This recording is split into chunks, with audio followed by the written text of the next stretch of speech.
that's perfect. Yeah. Yeah. You already know it's your boy Sky Harbor coming in with another one. We got a very special guest. Very special around these parts. Yes, sir. Mr. Brotha Bilal. Brother Bilal Munir Rahim. Yeah. Yes, sir. Let's get it. I've been waiting for mine. Let's do it.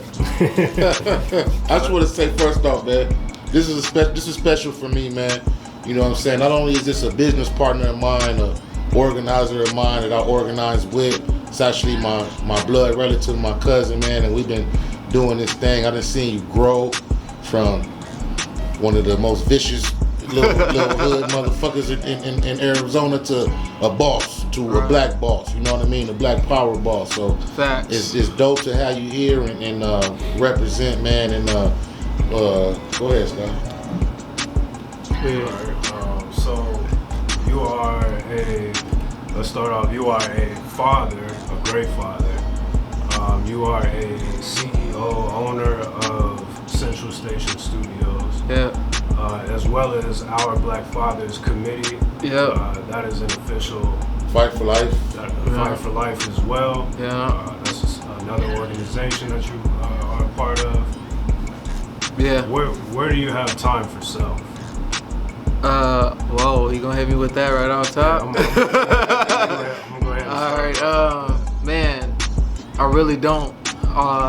Often I don't have time for self. I have to pretty much schedule it in, you know what I mean?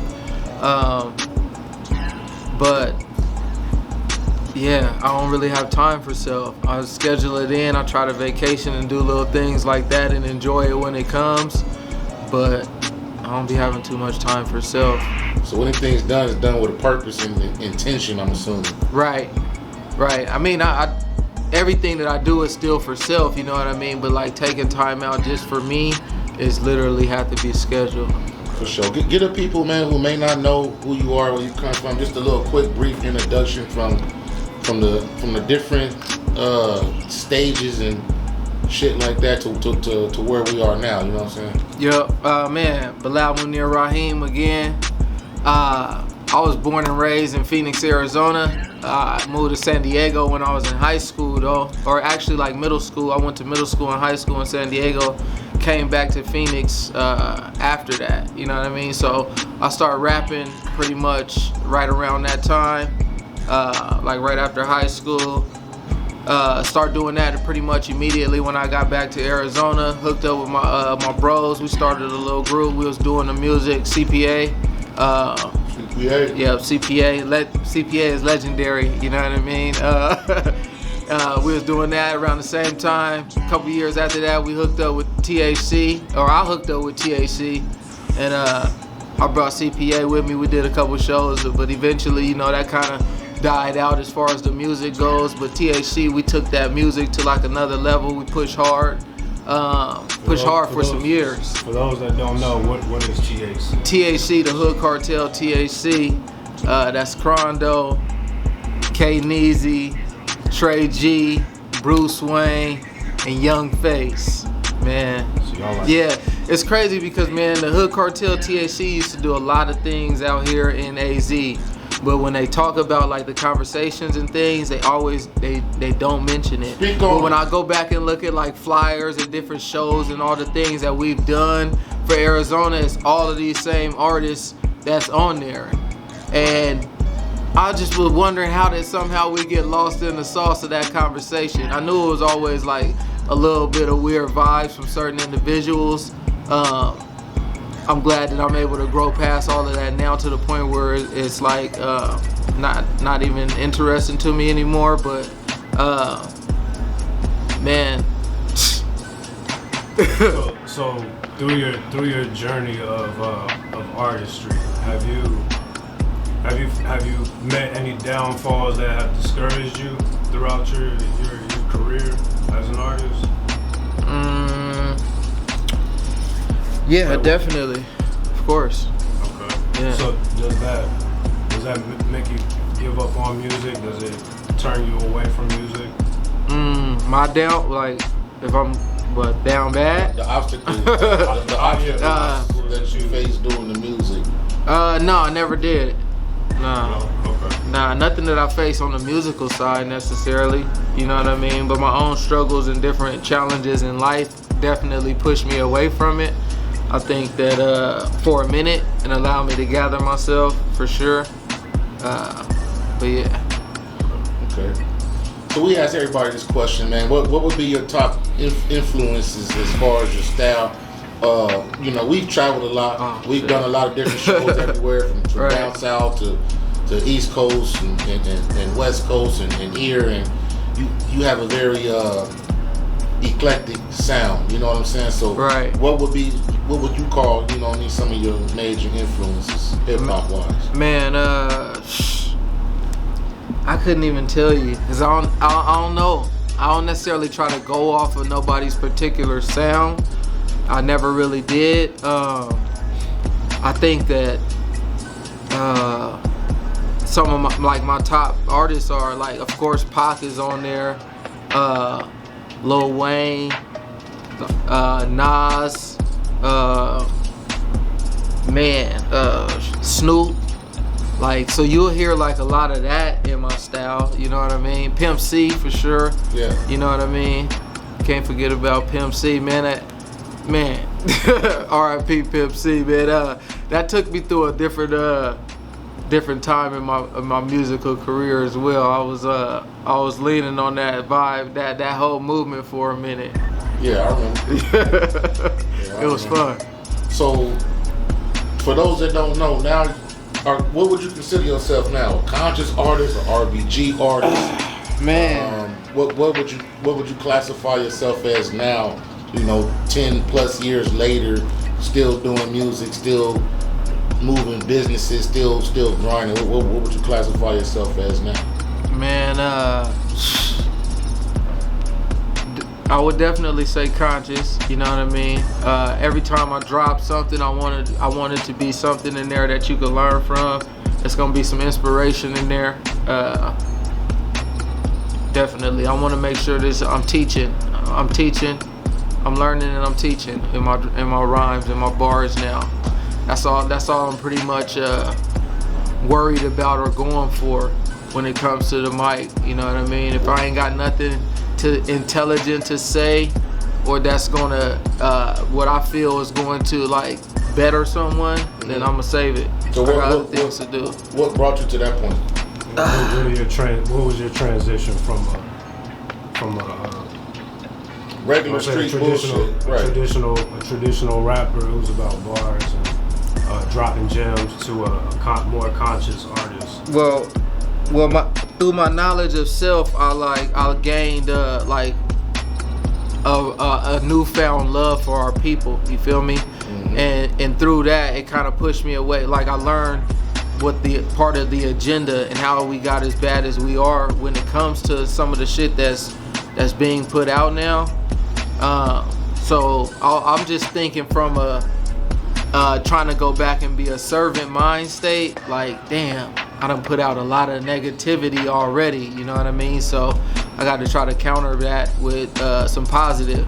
Because if you go back and listen to my catalog, man, I downloaded all of our old stuff the other day off Dat Piff, you know what I mean? It's still on there, you know what I mean? We dropped a couple of mixtapes, but I'm like, it's over hundreds of songs that, you know what I mean, it's negativity, so I got work to do at the same time. That's real. Yeah.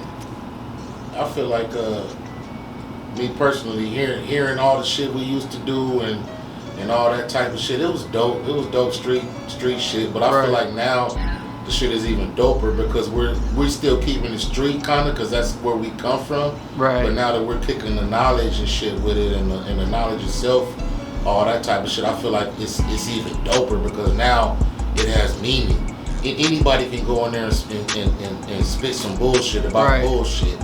But when you actually trying to say something, I found it to be a little bit more difficult. Would you agree or disagree? Definitely challenging. But that's part of the art though as well. If it's not challenging to you, then do something else. So I like where I'm at with it. I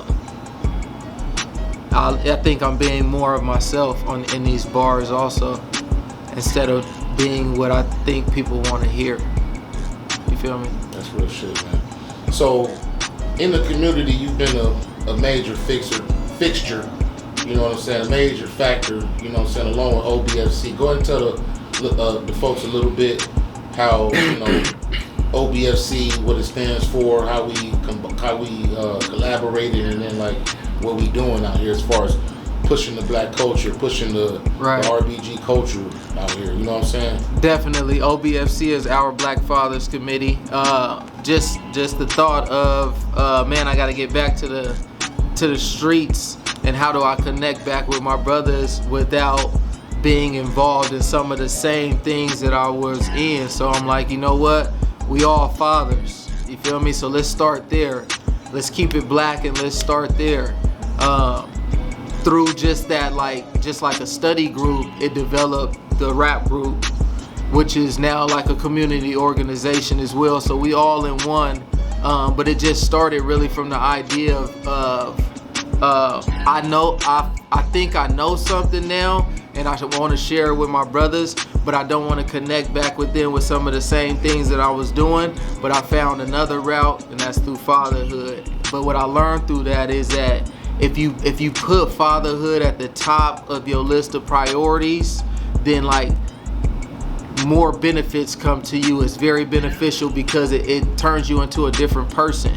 You really have to try and put in effort to be a father, not just to be like, you know, to be a father, you gotta try, bro. It take effort, you know what I mean, brother? Definitely, I agree with that. So how did OBFC come about? Again, it came about really through the study group. From the study group, we dropped the song Plant Seeds, which is us four, me, Sky Harbor, Crondo, and LO. That's OBFC.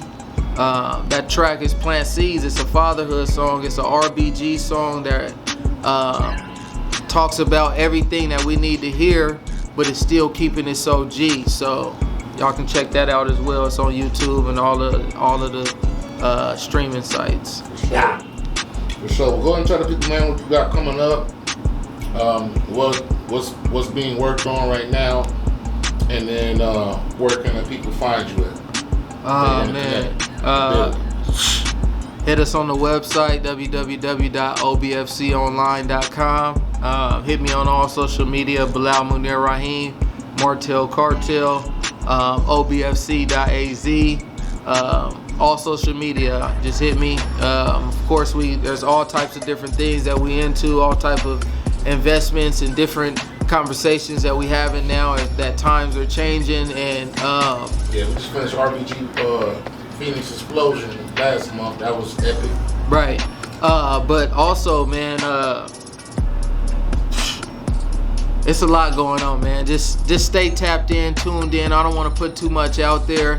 I'm still, you know what I mean, thinking on some things, and we all still coming up with some ideas. So you also do the Black Fathers conversation as well. Oh yeah, man. Every Tuesday, 6 p.m. Mountain Standard Time. That's been going strong over a year. Every Tuesday, consistently. It's therapy for Black fathers. It's good conversation. Every Tuesday, 6 p.m. Mountain Standard Time. You can get the link if you go to our website. You got all the information. Yeah. Man, I don't got nothing else, but I definitely want to say shout out to y'all brothers. Thank y'all for inviting me to do this, man. I think what y'all doing is dope. Keep doing it. I want to see it keep getting bigger and better. I want to see what y'all do with mine. Let me know. I'm gonna share it, pump it out there, keep this going. Keep all my F-ups in there. And don't take nothing out. Don't take nothing out of mine. No, I'm just playing. For sure. Well, yeah, I know you brought some bars and shit, man. Oh man, I got some bars. Yeah, we're gonna drop some of them RBG bars. You know what I'm saying? I got a little something. Revolutionary raps. You know what I'm talking about? Something that's gonna heal the soul. You brought that, man. But we're gonna go ahead and get y'all didn't say I was gonna have to rap, man. Yeah, you gotta rap, man. You know, we'll be right back.